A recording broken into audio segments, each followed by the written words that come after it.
tell us about yourself and your leadership journey looks like. Please go ahead. Okay, within about 5 months of this internship, I realized that the team I was working in had no leader.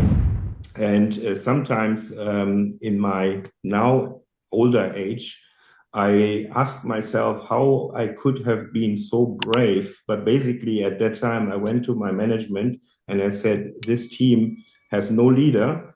I would like to become their leader. And I literally said that I have no leadership experience whatsoever, but I don't think I can make it worse than it is now, because I observed that their team was quite ineffective in their work.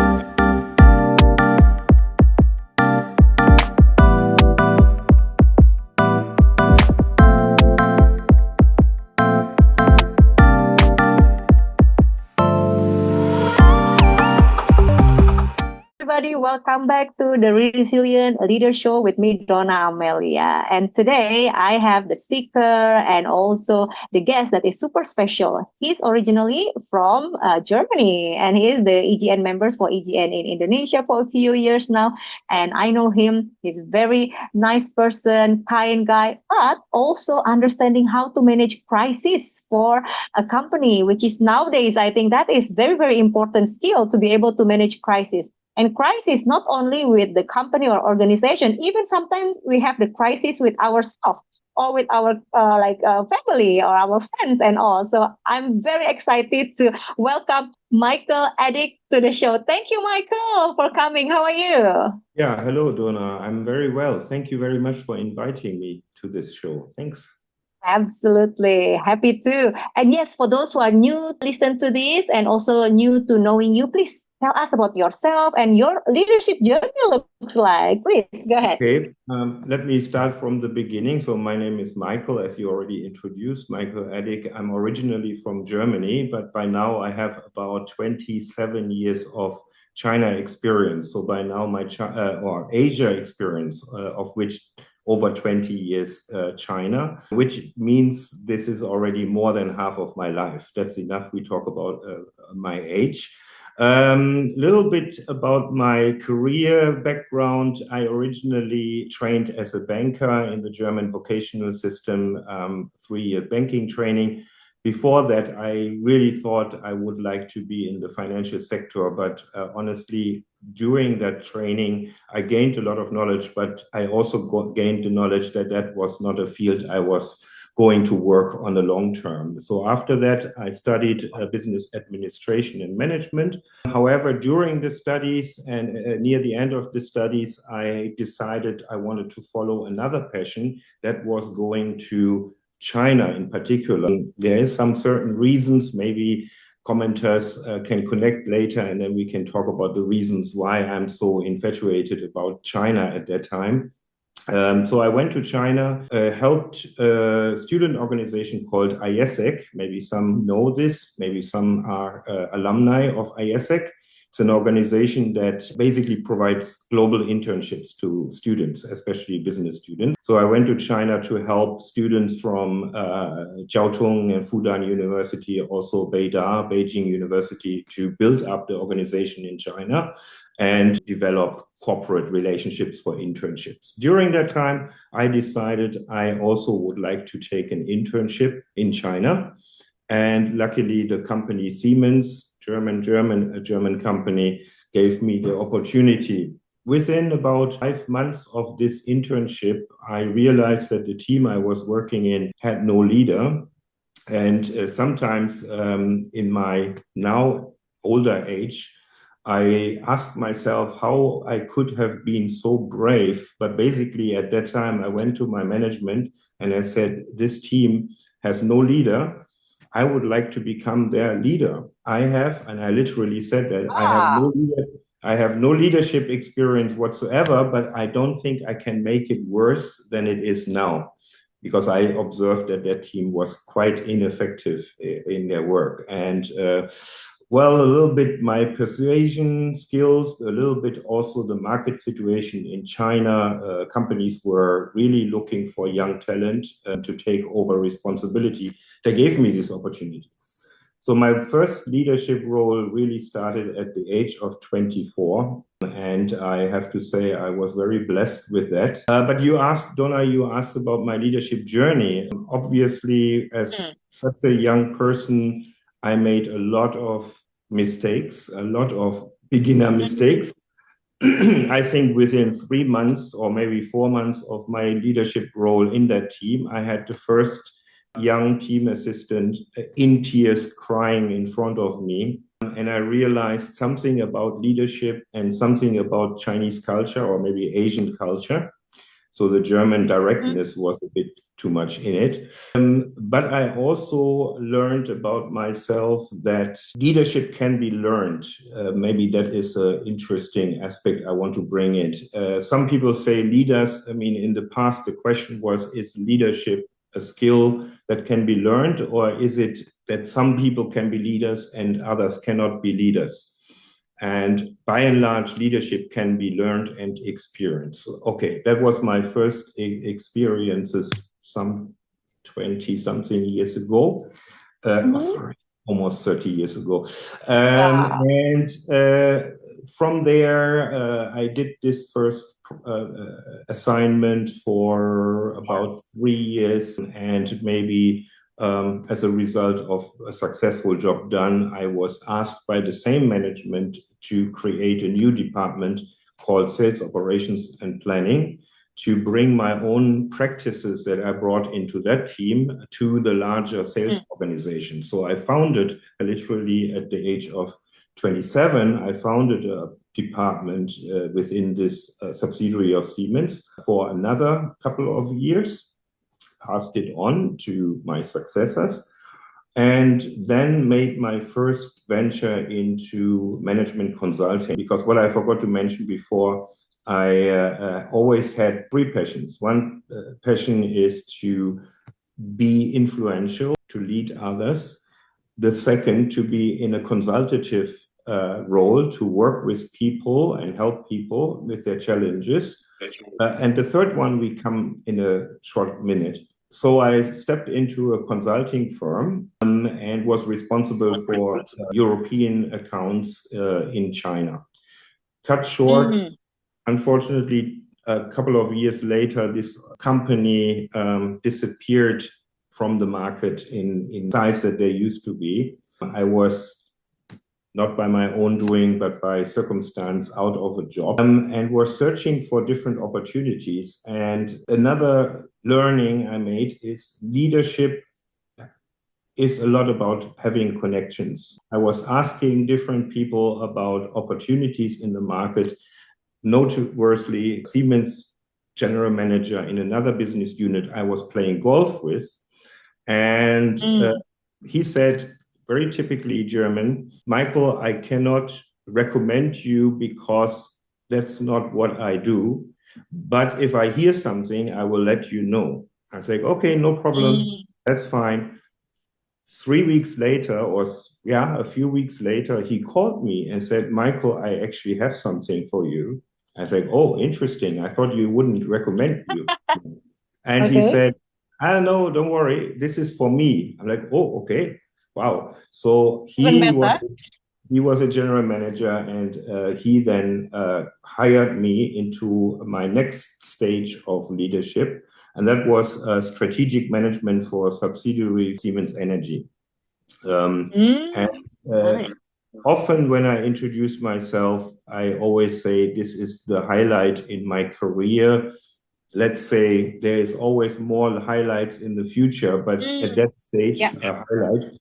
Because also still relatively young, under 30, I think, no, just above 30, I managed a whole strategy for a company with over 2,500 employees, 4 factories, 2 joint ventures in the making, 35 strategic initiatives from scratch. And I think this taught me a lot, especially about strategic management, of course, change management, but also crisis management and resolution.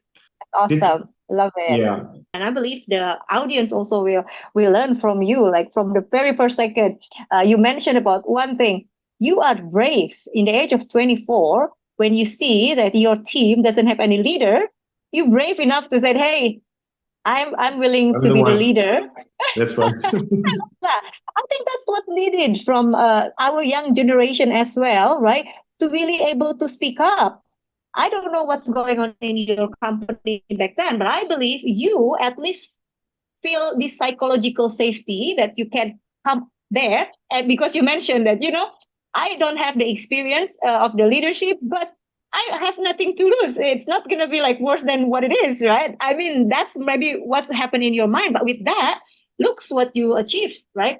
Imagine if you Absolutely. didn't do anything about it. So maybe it's different. So I love your bravery, and I hope any listener that listen to this podcast as well, especially if you are a young leaders and all, be brave to like really ask for help or showing what you who you really are. And I Absolutely. like what you just also mentioned about leadership can be learned 100%. In fact, all leaders is all about lifelong learning, right? We need to keep learning until the last of our breath, basically. I believe that. And I also like when you said also, I mean, if we failed as a leader, right? I mean, we learn from there, right? And then I also Absolutely. like, yeah, what you mentioned that, in the age of really relatively young, about 30s, right? You manage that kind of strategic team, making like strategic decision, managing Right. challenges or conflict or crisis for huge organization with huge amount of people, right? And that's what my Absolutely. next question is all about. So in managing crisis, especially now, as you know, right? I mean, in the world of full of AI, in the world of full of change that is super rapid, what you think might be, like right or resonate now, maybe not applicable in the next 6 months, 1 year, let alone 5 years. So, what are the skills that leaders needs to have in able to managing a crisis or managing change, basically, or transformation in the nowadays era? Okay, thank you very much, Dona. So first, before I'm saying or talking about the skills a leader needs, it's more about the attitude and the circumstances under which a leader needs to operate in order to manage change and especially crisis good. The first one is to be always prepared. I mean, for the last few years, maybe already a decade, in all leadership frameworks, concepts, trainings, we talk about VUCA, yeah, volatility, right? And we talk about BANI, brittle. So we already know that the world is becoming more and more complex, more and more ambiguous and uncertain. So how do we need to address this? By being prepared so that we are not standing like the deer in the headlights when crisis hit. Conflict, I also say that I do conflict management classes, conflict resolution advice. I always say conflict in business and economy is unavoidable. When we look at companies' KPIs, there will always be a conflict. The CFO will always look at profitability, and the marketing director will always look at the maximum spend to promote the product. And there is already the conflict. So conflict is unavoidable. So the best way is to be prepared. The second one is maybe already it's an attitude, but maybe also a skill that can be learned. And that is sounds as trivial as it is, keep cool.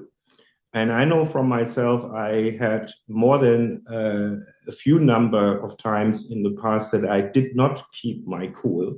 And when I did not keep my cool, then things did not work out as anticipated, as wished, especially for me, right? You call this show the resilient leadership, right? The key for being resilient is to keep cool at all times. If I don't keep the cool, then I can also not be resilient in the face of conflict and change. So the second point is to keep the cool. And the other part is coming from what I observe about leaders that are ineffective in dealing with change and ineffective dealing with crisis. And that is the tendency often in inexperienced leaders or those leaders that are maybe still a little bit younger to have the feeling or notion that in the face of change and crisis, they have to take matters in their own hands and solve the problem by themselves. In effect, they try either to protect their team or protect the daily business. Like when I did the strategic management program at Siemens at the time, one of the factory general managers, who is now actually quite high up in the hierarchy in Germany in Siemens, he said to me, "Please, Michael, leave me alone with your strategy. Do it in your corner office with general management. I have to deal with daily business." And I'm like, okay, I understand where you're coming from. Daily business is important, but strategy actually is meant to become the new way of daily business. So we cannot hide away from the change. We need to embrace the change and make it into the new daily business, new habit. So the first one is leaders may attempt to solve the problem by themselves in order to protect their team or the daily business. The second one is maybe they believe that their team members are not capable or not willing to engage in the change or resolving the crisis, right? Maybe the leader thinks it's dangerous if I give some responsibility or all responsibility to my team. So basically, in effect, this makes the team disempowered. I hope that is a word in English, disempowered, as the opposite of empowered. And it also makes the leader ineffective. So how much can one leader do in a change project, a program, or in a crisis resolution? So turning it around, what skill and what attitude a leader needs, no, especially in change and in crisis, involve the team, right? And the third one, and maybe we can expand it in another question to make my contribution not too long. A very good leader that deals with change and crisis has frameworks at the ready that he or she can use. There are some very good frameworks for change management, very well known as the Adick, awareness, desire. Then for crisis management, there are at least two major frameworks that can be used. One is the Situational Crisis Communication Theory by Timothy Coombs, and the 4R Crisis Communication Framework. So there are different frameworks, approaches a leader can use. So when they are firm with these frameworks, they can apply them when needed. Love it. Thank you so much for things. I took a few notes here. So what you need to have, and as a, like as an attitude, as a leader, first of all, for change or for crisis, is to have the preparation. They need to prepare, but also needs to stay cool. That's what you say, right? Because if you're not cool, you can't be resilient, right? So stay cool, prepare. And also, this is what I like the most also. You said about, we cannot do all alone. We need to also have the trust with the team, right? I mean, if you don't have the trust with the team, then you feel like you know everything. You tend to do it yourself. It can disempower your team, as you rightly say, right? So trust is very, very important. And I believe in any era, right, trust is the most expensive currency. Because with trust, you can get everything, right? You can earn respect. You can really do business and all. But if the trust is lacking, then it's hard. But of course, trust also needs to be earned, right? So I believe a leader who can get the trust from the employees, one of the way is for the leaders to also being vulnerable, to be able to say, hey, I need help. I can't do it all alone, right? So then instead of empowering them, we empower the team to be in the journey with us, in the same boat with us, to solve all these challenges together or navigating this change together, right? Instead of doing all alone. And you also mentioned about as a leader also needs to have a framework in change management or crisis management. And maybe I wanted to ask you more about this crisis management. You said about the situational crisis communication theory. Maybe for those who are new in this, you can explain a little bit more about that, please. Yes, so the basic background or the basic principle of the framework is, first of all, to understand what kind of crisis we are actually looking at. Because when you research, and that's what the Mr. Coombs did, he researched crises and he researched how different companies have reacted to it and then the result. Sometimes we see big global corporations running into crisis and we have big media coverage. We may even have fines in different markets, US, Germany, Europe, European Union, Asia, right?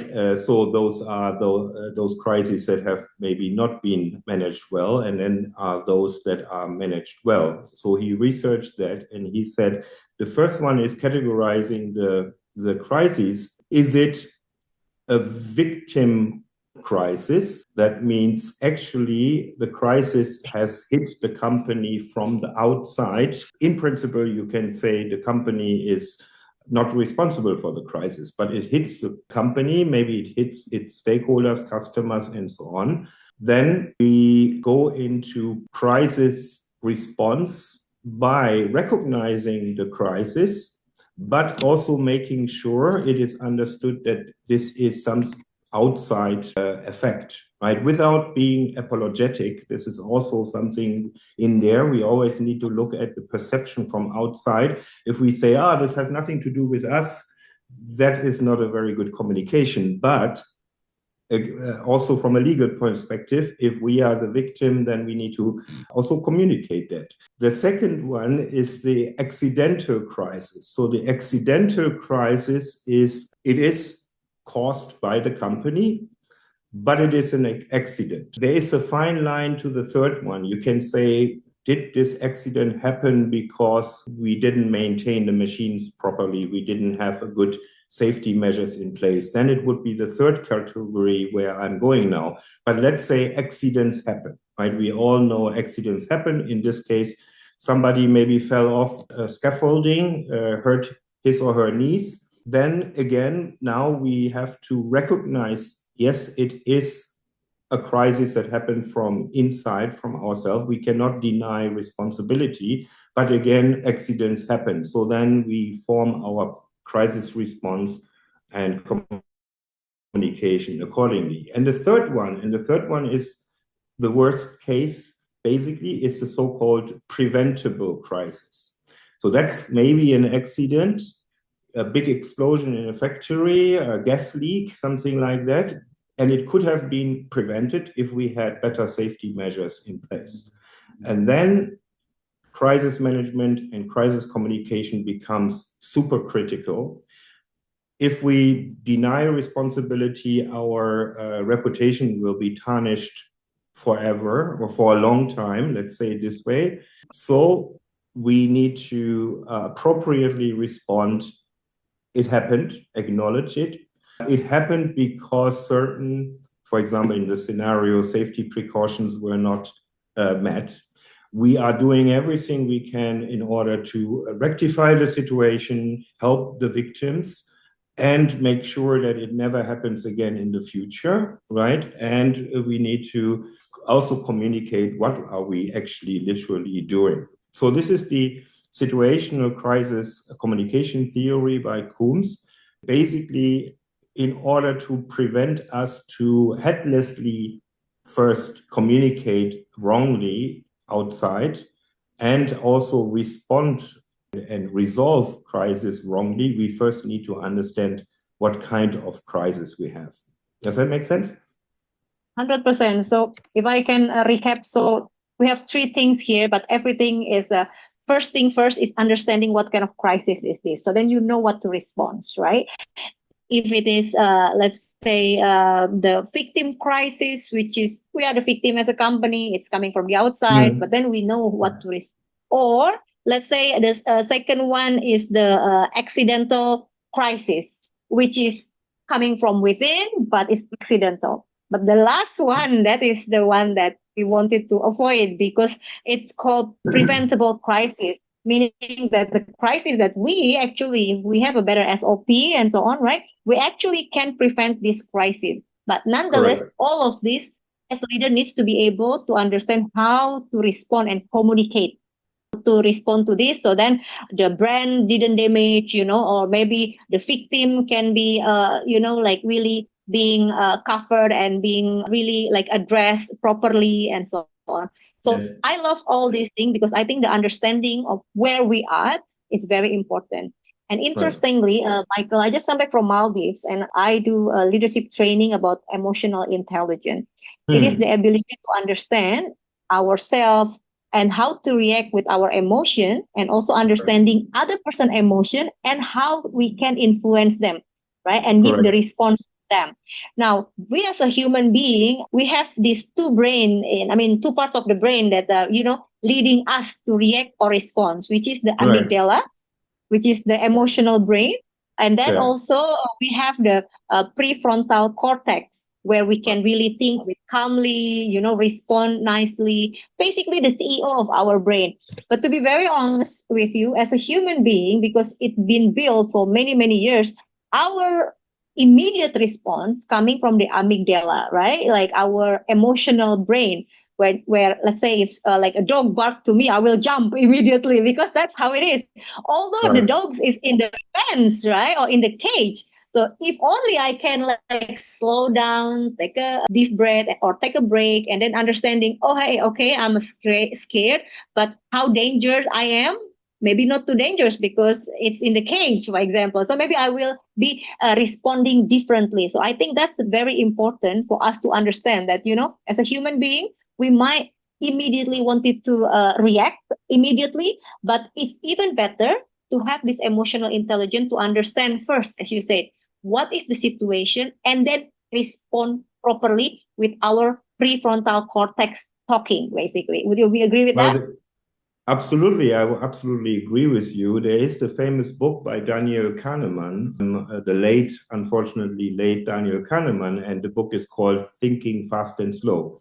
And he's addressing the point, right? There is many cases, especially in business, we need to think fast, we need to think on our feet, make decisions, but there are a lot of situations where we should think slow. Exactly what you just said. Slow down, take a breath. I was thinking about this analogy, and now I make this analogy, whether I make it or not in the preparation of this podcast. I am a golfer. I think I revealed this early on. And at some point, maybe 10 years ago, I read an article on Tiger Woods and why Tiger Woods was so successful. And one point that struck me, and especially because I have a tendency to be hectic, especially in the past, trying to be quick, have the perception that a leader should always immediately have the answer. You know what I'm saying? And I read that one habit that Tiger Woods has is he walks very slowly on the golf course. They drive with a cart, but then if he's getting off the cart and he walks to the ball and gets his clubs with his caddy, he slows down in order to not upset his circulation, not create nervosity, keep his heart rate stable. And I literally Ah, was trying this. I had a 2-year break in my golf, and I had two very awful golf matches a few weeks ago. And then last okay. week, a lot of circumstances were right. I said, now I'm going for the Tiger Woods method. And I took very deep breath, walked very slowly, and prepared for my shot. And my result was I was 10 or 11 shots better than the previous two games. So Wow. coming back to Okay. management, it's the same thing. Coming back to leadership, it's the same thing. If I react immediately Mm, hectic, I will make everybody nervous and I will probably make mistakes. If I slow down, reflect, yeah. think, I also Mm, portray confidence to my team. And my yeah. team's like, oh, boss is calm. Why do I need to freak out? Seems like the boss has it under control. So, yes. Yeah. Thank you. And you know what? Talking to you now, thank you for sharing about Tiger Woods. Also, this is a good reflection to me because I like fast. That's in my nature as well. However, understanding that I like fast, also a good emotional intelligence as a start, probably. So then I know that, okay, I have this tendency of being fast, but in certain times, I need to indeed understand instead of react, slow down, take a break, take a pause, take a deep breath, and then reflect, and then you respond. And I joined this Harvard executive education from school, and I learned directly from Professor Robert Waldinger, and he taught us basically wiser model for responding. So wiser meaning that how we react instead of reacting immediately, we respond. So first, W is watch. We watch what's happening with us. If things happen, something triggers, we watch what's the situation, just understanding what is going on. And then I stands for interpret. Interpreting is like after understanding, then we interpret. Am I hurt? Am I in danger? Or am I just, feeling really agitated? What is it? Interpret. And then after that, I need to select. S is stand for select. After I understanding, right, in that moment of taking a pause, basically, and understanding that, I select what should be my next move. That is the S. Right. E stands for engage. Okay, after I select what will be my move, then I do it. I engage it, basically, right? And then R stands for a reflex. Then I will reflect. What can I do more? What can I do better? How can I respond better in the future? So I like that methodology as well. Of course, again, as a human being, we have this amygdala that like our bodyguard in our brain to react directly. But I think understanding ourselves, having more emotional intelligence, understanding about what's the circumstances before we react, and then take a break and respond will be good trait for a leader. And that's a good thing. Yes, and I know that we can talk for many more hours, and I love talking to you. But maybe the last question I wanted to ask you: all this managing crisis, all your leadership journey is, to me, is all about resilience, right? Like you are really becoming a resilient leaders or resilient person when you can come up out of any kind of adversity. Could be crisis, could be managing challenges, anything, and bounce back even higher from where you are. So my last questions to you: what then resilient means to you, Michael?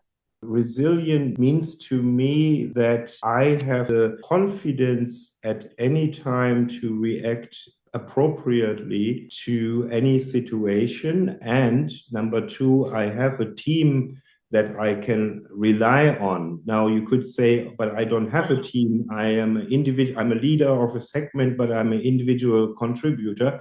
That's incorrect. You still have your peers, you still have team members, other stakeholders that you can align with, so you're not alone. So that is the second part. And the third one is to have really plans and methods and proven approaches. And ultimately, what resilient means is, and this is something that developed over the last really maybe 5-6 years, I can sleep very well every night. I used to have a little getting to sleep problems as a youth and early adolescent. I can sleep very well every night, and I get up refreshed with a good mood every morning, even in the hottest crisis and the most difficult challenges, because I know I can tackle it. I have a team I can rely on, and I have plans, methods, and approaches that I can use. That's how I look at that. Love it. Thank you so much, Michael. A lot of learning from today's podcast. I know that our listener also will be appreciating you. Thank you so much. And I will give all the listener all your details as well. If you wanted to connect with Michael, later on, you can just hit him up on LinkedIn or Instagram and talk about this crisis. But I really love everything what you just said, like having the ability to respond or react accordingly to any situation, right? And then leveraging your team and your peer support. Let's say you are as a leader now belonging to EGN. You don't have to navigate this leadership all alone, right? You can have your peers, you can have your sparring partner, you can have your safe space, whoever that is, right? Yeah, and then of course have the framework and methodology and the to-do list of what you're gonna do about it, right? So once again, thank you, Michael, and thank you everybody for listening. for our podcast today. See you in the next one. Ciao. Thank you very Bye. much. Ciao.